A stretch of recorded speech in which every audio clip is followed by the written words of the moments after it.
اللہ تبارک و تعالی نے محبت کرنے کا جو حکم دیا ہے تو وہ اپنی ذات کے ساتھ محبت کرنے کا حکم دیا ہے، اپنے محبوب علیہ السلام کے ساتھ محبت کرنے کا حکم دیا ہے۔ نبی پاک علیہ السلام کی ساری نسبتیں صحابہ، اہل بیت، حضور کی امت کے اولیاء، علماء، نبی پاک کی امت کے مساکین اور حضور علیہ السلام کی ساری امت، جتنے بھی راسخ العقیدہ مسلمان ہیں، ان سب کے ساتھ محبت کا حکم ہے۔ یہ ساری محبتیں اللہ رسول کی محبت ہی کی وجہ سے ہیں، رب رسول کے حکم ہی کے سبب سے ہیں کہ انسان ماں باپ سے محبت کرے، بہن بھائیوں سے محبت کرے، اہل خانہ سے محبت کرے، بیوی بچوں سے محبت کرے۔ یہ ساری محبتیں اس کے سینے میں موجود ہونی چاہیے، لیکن یہ ساری فروعات ہیں، اصل محبت اللہ رسول کی محبت۔ اب یہ دل ہی چونکہ سینے میں اللہ نے ایک بنایا ہے، تو دل ایک ہے تو محبت بھی ایک ہی رہے گی، رب رسول کی محبت۔ باقی جتنی محبتیں ہیں وہ اللہ رسول کی محبت کے تابع، لیکن کچھ محبتوں سے منع کیا ہے۔ ویسے اسلام دین محبت ہے، اسلام بات ہی محبت کی کرتا ہے، کچھ محبتوں سے روک دیا۔ ان میں سے ایک محبت ہے دنیا داری کی محبت، پیسے کی محبت، لالچ، ہرس، ہوس، طمع، اس سے منع کیا۔ یہ جڑ پکڑ جاتی ہے انسان کی طبیعت میں، روحانی زندگی کو ساری کو توڑ کے رکھ دیتی۔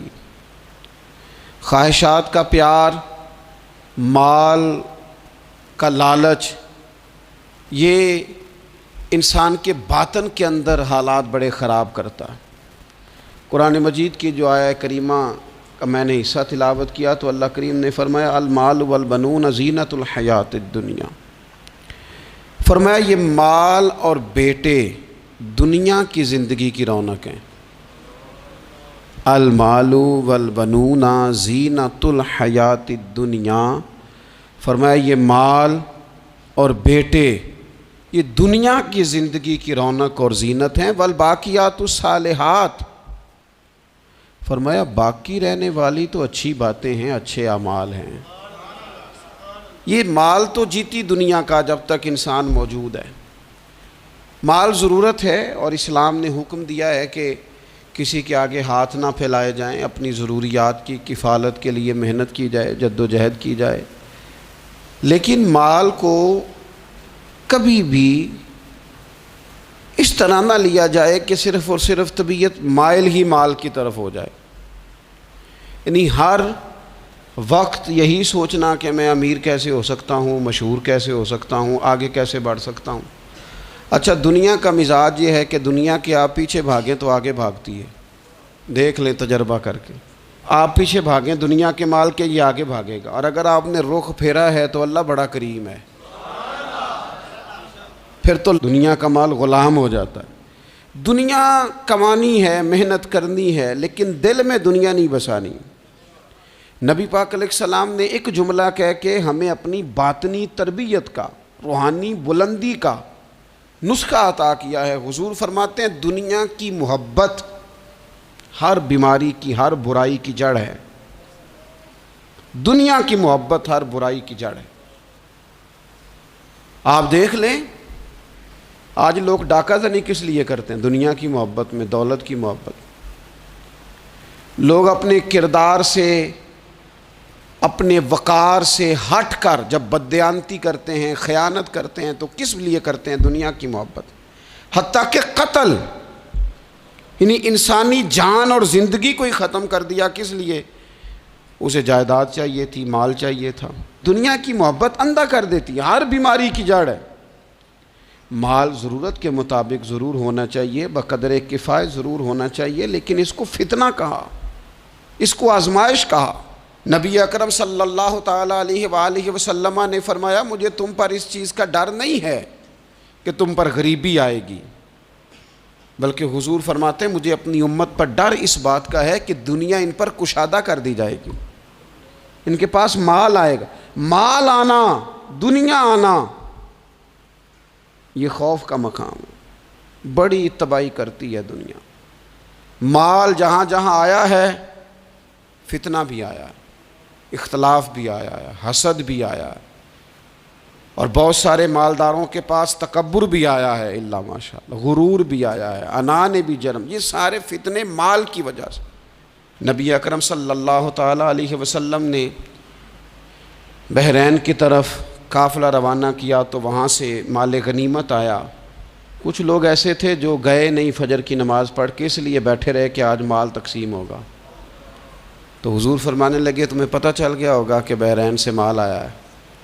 حضور ہمیں پتہ چل گیا تھا۔ تو محبوب فرمانے لگے تمہیں ایک بات بتاؤں، ہر امت کے لیے کوئی آزمائش، کوئی فتنہ ہوتا ہے، میری امت کا فتنہ مال ہے۔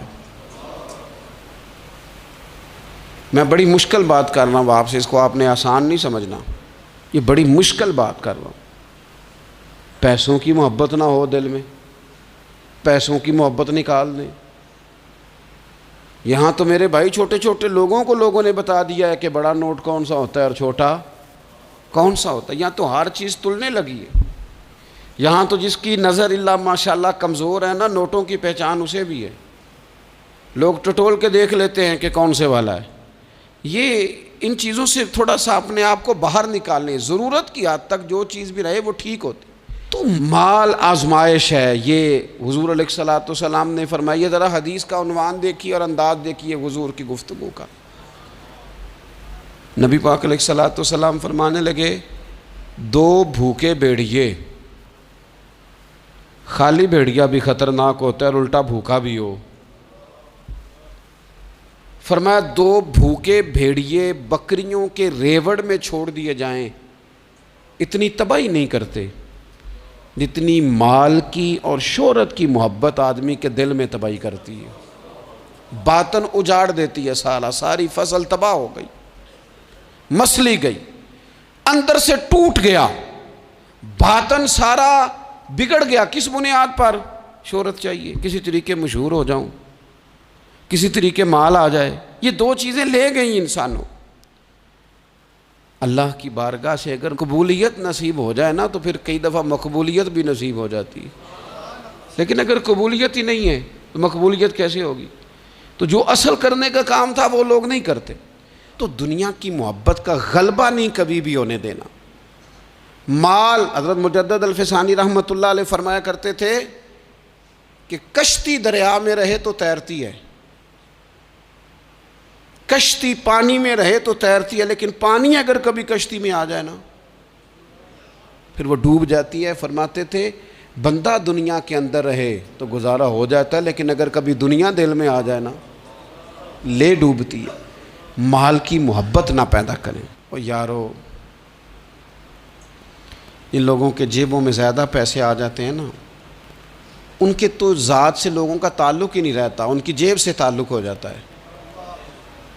پھر تو ان کے جتنے تعلق واسطے ہوتے ہیں وہ جیب کے ہوتے ہیں، پھر تو وہ ذات کی محبت ہی چلی جاتی ہے۔ اس لیے پیسہ ضرورت ضرور ہے، لیکن دنیا کو کبھی بھی دل میں جگہ، اس کو دل میں، دنیا اگر بڑی زیادہ قیمتی ہوتی نا تو میرے محبوب کے گھر میں بڑی ہوتی، لیکن حضور علیہ الصلوۃ والسلام نے اپنے صحابہ سے فرمایا تھا مسافروں کی طرح رہنا، راہ گیروں کی طرح رہنا۔ کن فی الدنیا کانک غریب او عابر السبیل، جس طرح مسافر اور راہ گیر نہیں ٹائم گزارتے، اس طرح۔ مجھے بتائیے، یہ ریلوے اسٹیشن ہے، مسافر ہوتے ہیں نا ریلوے اسٹیشن پہ، کبھی آپ نے دیکھا ہو کہ ایک مسافر کہتا ہے یار اکثر آنا جانا پڑتا ہے تو یہ ریلوے اسٹیشن کی جگہ تھوڑی خرید نہ لوں؟ خریدی کبھی کسی نے؟ بس اسٹاپ کی جگہ تو تھوڑا روز آنا جانا پڑتا ہے، تھوڑی خرید لیتا ہوں۔ آپ بیگ رکھا آپ نے، آپ اٹھ کے گئے وہاں کوئی اور بیٹھ کے، لوگ لڑائی نہیں کرتے، چپ کر کے بیگ اٹھا کے دوسری جگہ بیٹھ جاتے ہیں۔ کیوں؟ انہیں پتہ ہے ہم مسافر ہیں، ٹرین آئی اور ہم گئے، بس آئی اور ہم، فلائٹ آئی اور ہم۔ مسافر لڑائیاں نہیں کرتے، مسافر قبضے نہیں کرتے، مسافر پکے ڈیرے نہیں لگاتے۔ ہمیں ہمارے نبی کریم علیہ السلام نے فرمایا مسافروں کی طرح رہنا۔ مسافر جو ہوتے ہیں وہ جھگڑے نہیں کرتے، عداوتیں نہیں پالتے۔